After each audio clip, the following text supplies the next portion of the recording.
সাব্বির রহমান টি-টোয়েন্টির ৩ নম্বরে দাঁড়িয়ে যে ভয় পেত না কোনো বোলারকে। ছক্কা ছিল তার বাসা আর আগ্রাসন ছিল তার পরিচয়। মনে হয়েছিল এই ছেলেই বদলে দেবে বাংলাদেশের ব্যাটিং।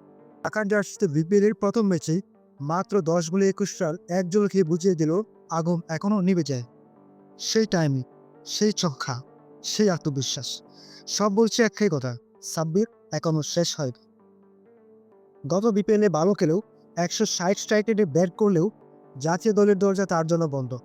আজ আমরা সেই প্রশ্নটাই করব, সাব্বির কি আসলেই বাদ পড়ার যোগ্য, নাকি তাকে ইচ্ছে করেই বাদ দেওয়া হচ্ছে?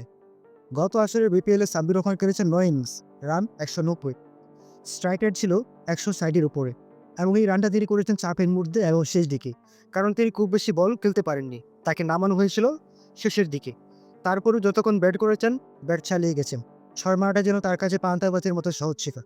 আর সে ধারাবাহিকতা এবারের বিপিএলও ধরে রেখেছে, যা আমরা বিপিএলও দেখতে পেয়েছি। প্রথম ইনিংসে ১০ বলে ২১ রান, দুটা বিশাল ছক্কা হাঁকান তিনি, সাথে একটা ৪। স্ট্রাইক রেট ছিল ২১০-এর উপরে। এইটা শুধু রান না, এটা হলো একজন ফিনিশারের কাজ। আর এমন একজন ফিনিশারের অভাবে ভুগছে বাংলাদেশ ক্রিকেট বোর্ড। কিন্তু এই ফিনিশারও জাতীয় দলে নেই। এবার হয়তো অনেকে বলতে পারেন সাব্বির রহমান বাদ পড়েছে তার অনিয়মিত ডিসিপ্লিনের কারণে। হ্যাঁ, সে অতীতে ভুল করেছে। সাব্বিরের কিছু পুরনো বিতর্ক ছিল, কিছু ভুল ছিল। কিন্তু প্রশ্ন হলো, একজন ক্রিকেটারকে কি আজীবন তার অতীত দিয়ে বিচার করা হবে? নাকি বিচার হবে সে আজ মাঠে কি করছে সেটা দিয়ে? যদি মাঠের পারফরমেন্স যদি আসল হয়, তাহলে ২০২৫ বিপিএল এর পরেই সাব্বির জাতীয় দলের যোগ্য ছিল।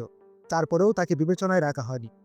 তাহলে ক্রিকেট বোর্ড কি খেলোয়াড়ের বর্তমান পারফরমেন্স দেখবে নাকি অতীতের ভুল দেখবে?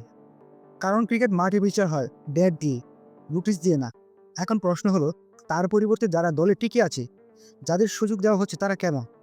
মাহিদুল অঙ্কন শেষবার যাকে দলে নেওয়া হয়েছিল, জাতীয় দলে গিয়ে কয়টা ম্যাচ জিতিয়েছে, কয়টা চাপের ইনিংস খেলেছে? একটাও না।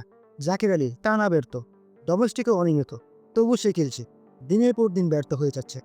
এখন আপনারাই বলি, এদের কেউ কি সাব্বিরের মতো ১০ বলে ম্যাচ বের করার ক্ষমতা রাখে? উত্তর অবশ্যই না। সাব্বির যা করতে পারে, ওরা তা পারে না। সাব্বির শুধু রান করে না, সে ভয় তৈরি করে। লিটন, তানজিদ, সাইফ তারা টেকনিক্যাল ভালো, কিন্তু সাব্বির হলো গেম চেঞ্জার। বিশ্বকাপে দরকার হয় শুধু ভালো ব্যাটসম্যান না, দরকার হয় কেউ একজন যে ম্যাচ চুরি করতে পারে, আর সেই কাজটা সাব্বিরকে দিয়েই সম্ভব। এখন আপনারাই বলি, যদি সাব্বির ৯ ম্যাচে স্ট্রাইক রেট ১৬০-এর উপরে ব্যাট করেও ফিনিশার হিসেবে সফল হয়, তবু তাকে না নেওয়া কি ক্রিকেটীয় সিদ্ধান্ত, নাকি এটা ইগো পলিটিক্স, নাকি অন্য কোনো কারণ আছে? এখন আপনারাই বলুন, সাব্বির রহমান কি জাতীয় দলের যোগ্য, নাকি বিসিবি নিজেরাই আমাদের ম্যাচ উইনারদের মেরে ফেলছে? কমেন্টে আপনার মতামত জানান। আর ভিডিওটি শেয়ার করতে ভুলবেন না। আর এমন বাস্তব ক্রিকেট বিশ্লেষণ পেতে চ্যানেলটি সাবস্ক্রাইব করুন।